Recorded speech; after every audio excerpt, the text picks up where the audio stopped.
up, team? I am so excited to go through the entire Turkish get up with you today and teach you a step-by-step tutorial on how to do the Turkish get up correctly.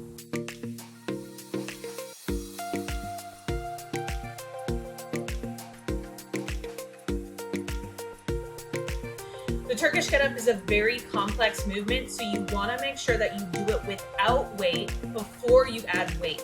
We're going to break down the 6 steps up and the 6 steps down that you need to know, and all of the movements and the postures at every single step that you're going to need to master before adding weight. So to start, if you are watching this video, go ahead. You don't need a weight. You're just going to lie down on the ground.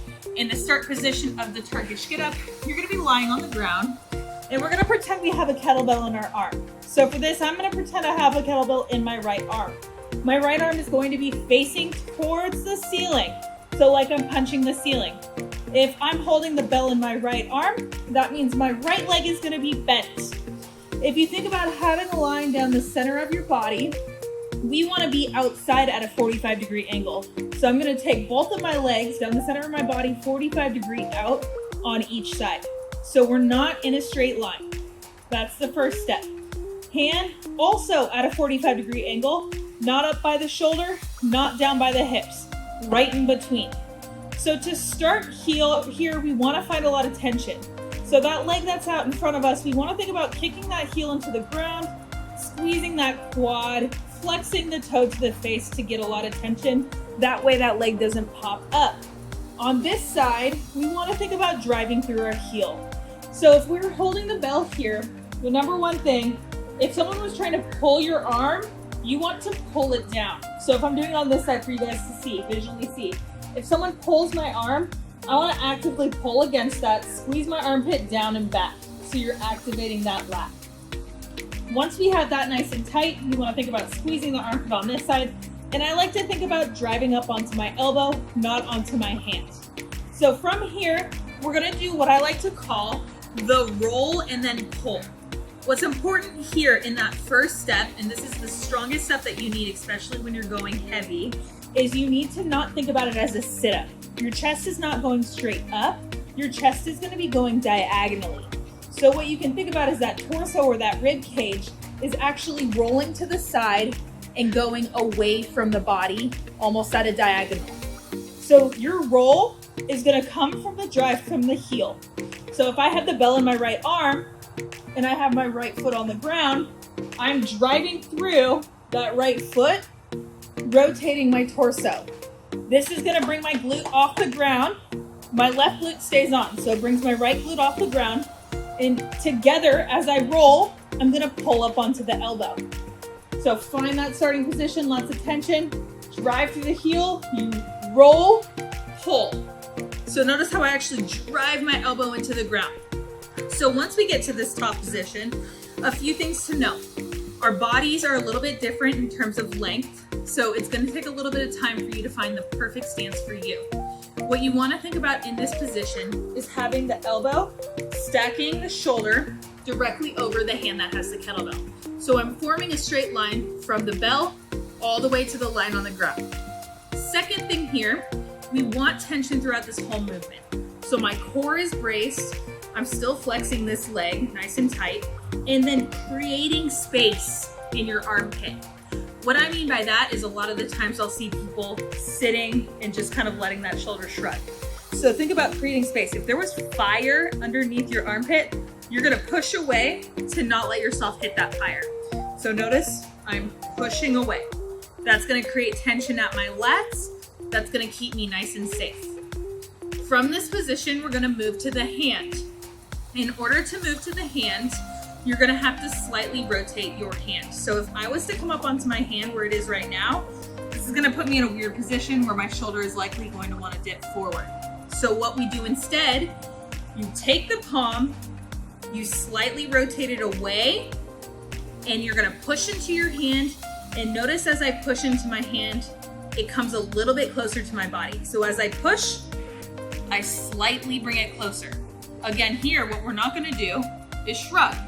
We're gonna create that space by thinking about pushing away from the hand creating that space in between the armpit. So now we've made it to that hand position.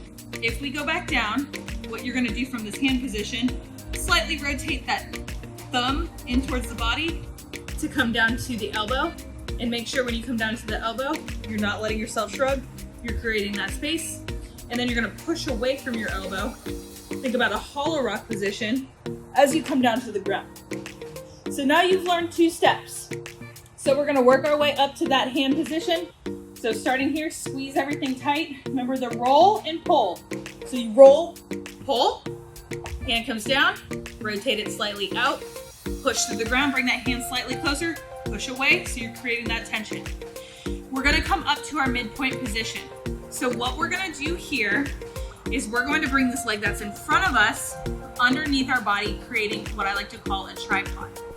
So when we do this, we want to make sure, so when I bring my hips up, just watch me the first time so I can explain. So those hips come up. When we come under, the leg that was in front of us creates a straight line with our hand. So the hand, the knee, and the foot are in a straight line, and then we have a perpendicular line created with the other leg. So as I come down, again, you can think about this as bringing the foot in to the other foot, and then bringing your hips up, and then just pushing your knee back so that it's underneath the hip. This is your tripod right here. When we come down from this position, if you take a line from your hand to your foot, your butt is gonna land about halfway in between. So that's your spot that you wanna land. And as you're driving your leg through, think about keeping your foot close to the ground, almost dragging it on the ground and not kicking it up to the ceiling. So it's not this. When we're here, keep it close to the ground, and it's gonna be way more controlled. So practice those 3 steps a couple of times. Pause right now if you need to, just to practice up to that halfway point. Once you get up to this halfway point, it's a hinge. So I'm gonna move so that you guys can see me. So we're in this tripod, we've created that straight line. I just did my swipe through. We are now gonna do our hinge. So in our hinge, you're gonna send your hips back. So if my knee is here, hand, knee, foot, that's our line. We're hinging on that line. So I'm hinging my butt into my heel. And why we do this is because if I tried to bring this hand off the ground and I had weight over my head, I would fall. So you have to bring that weight over the center of your body. So you have to hinge. And I even like to slowly bring my hand up and then come back so you're fully extended. So let's practice this a few times. We're gonna hinge to come back down. So hinge. If you need, you can use your hand. I like to use my hand for guidance. So you're hinging back, bring that hand down, and slowly walk that hand out. Finding the hand position here, you don't want the hand too close. This is not gonna give you space to drive through. We also don't want to bring the hand out too far. So if it's too far, you're gonna have too much space and you're not gonna be able to keep tension. So we wanna find a middle ground. So you're gonna hinge, hand comes down, create that straight line, walk it out enough so that your knee is almost directly over that hip, right in that area. It'll feel a little bit different for everyone, so you're gonna have to find the best stance for yourself. Now you're in that position to slide it through. All right, so now that we found that hinge position, go ahead, bring that hinge up, hand is off the ground now. We have one more step and then we're gonna lunge. So notice if I tried to lunge right now, my hips are pointed in 2 different directions. You have 2 options here. You can either rotate the back leg and square off your hips, or that sometimes hurts people's knees. So if you don't like that, you're gonna take your front foot, you're gonna rotate it over to square off with your other leg. This is probably gonna feel more comfortable. This is what I prefer if I'm doing heavy weight. Sometimes I'll do my back leg. Try both and see which one resonates with you the best. This lunge position should be a 90-degree angle at both of your knees. You're gonna squeeze and tuck the glutes. You're gonna have the toes tucked, and then you're gonna drive through your front heel. Squeezing that core nice and tight, coming to a full stand. from this position, we have now reached the halfway point. So now we just gotta follow the same steps backwards. So from here, I'm gonna give a big step back, hold lots of tension in that off arm, big step back, slowly drop the hips, allow the knee to bend. We're doing this controlled. And now, one of the biggest mistakes here when people go into this lunge is they forget to open up the hip. So they hinge when it's not a real hinge position to hinge at. So this is not what we want to do. This is just going to put a lot of tension on our lower back, and it's not going to allow for an optimal hinge. So instead of that, remember, always open up the hips. You have to open it up. Both of our hips are pointed this way. We're going to open up to a 90-degree angle. Now we're back at that position where we can hinge. So we're now here where we started, where we can hinge our butt towards our hips, and we can walk the hand out. Now we're in an optimal position. Remember, push the shoulder away, corkscrew the arm into the ground. Keep the foot close to the ground as you swipe through. Make sure shoulder check every time you come down. Squeeze and rotate. Remember, we're going to, what I like to call, squish the bug here. So bring the thumb slightly in towards your body. So squish the bug to come down to the elbow. And again, check the shoulder, push away, and then physically think about pushing yourself away from your elbow, thinking about holding a ball here, hollow rock hold as you slowly come down. So I'm gonna go all the way through with you each single step, and then what I want you to do is practice each step individually. Work to the elbow and back. Work to the hand to the elbow. Work from the hand to the swipe through. So you're stopping at every single step, making sure you understand it before trying the entire thing. This is how I teach my clients. I always teach first week is just to the elbow, second week we're working to the hand, third week we're working to the swipe through. Break it down, make sure you understand the movement patterns of each step before adding weight. So one more time all together, no weight. Start position, lots of tension. Remember that line, 45 degrees out.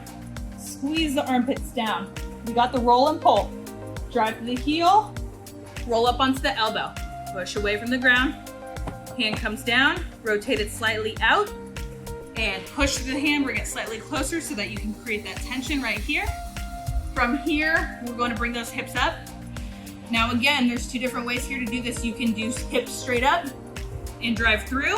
If that's a little too hard for you, bring the foot to the foot, so you're bending the knee, and then bring the knee back underneath your hips. So you bring the hips up, push it back. We created the line, hand, knee, foot. Always do that check. Hand, knee, foot, perpendicular to our other leg. From here, we hinge it back, butt towards heel, hand slowly comes off, and we fully extend, squeezing the glutes. We're gonna rotate, so we're at that 90-degree angle. We're now gonna rotate to square out those hips, hold lots of tension, drive to the heel, push to the back toes, coming to that stand. Stepping it back, drop the knee straight down, and always remember, what are the steps? Open up the hip first, hinge, hand rotates or comes down on that line, so now you found that same line. Squeeze that armpit down and back, keeping the foot close to the ground, drive it through. Rotate down to the elbow, so slight turn in, and then push away to come back down. So, once you've practiced the steps and you feel like you got it, go ahead and start with a light weight. Make sure when you are doing this with a bell, you are looking at the bell the whole time. So I know I'm instructing you right now, so I'm not always looking at my hand, but practice looking at your hand. Because what's gonna happen is if you get here and you're looking down, the bell is gonna go unstable, or it could, and I don't want you to hurt your shoulder. So make sure at each step, you understand the movement pattern before adding the weight, so you don't need to look at your leg and what's happening down here. You already know what's gonna happen down here, so you can look at your hand and perform that exercise or that movement. All right, guys, that was the Turkish Get Up tutorial. I hope you found this helpful. If you did, please comment and like. Thank you so much, and I will see you next time.